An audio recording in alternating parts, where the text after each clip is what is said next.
Their first meeting was a little awkward. Arriving at the Oval Office, Prime Minister Theresa May didn't seem to know where she was supposed to stand. But then again, her country doesn't yet know where it stands with the Trump administration.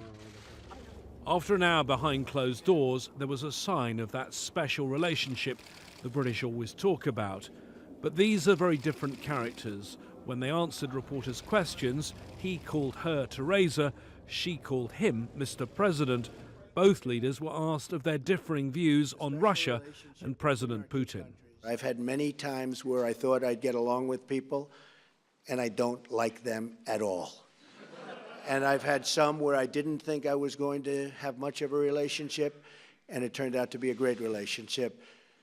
So, Theresa, we never know about those things, do we? And we have been very clear that we want to see the Minsk agreement fully implemented. We believe the sanctions should continue until we see that Minsk agreement fully implemented. President Trump seemed to be on best behaviour, often sticking to his prepared remarks, until a question about areas of disagreement between the two leaders from the BBC. This was your choice of a question.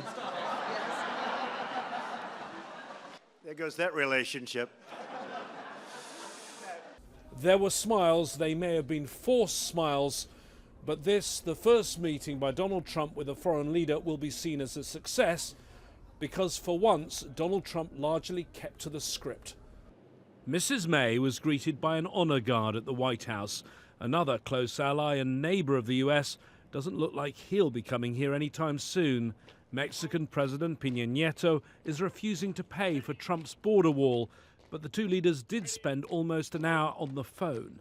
Over the coming months, we'll be negotiating, and we'll see what happens. But I'm representing the people of the United States, and I'm going to represent them as somebody should represent them, not how they've been represented in the past, where we lose to every single country.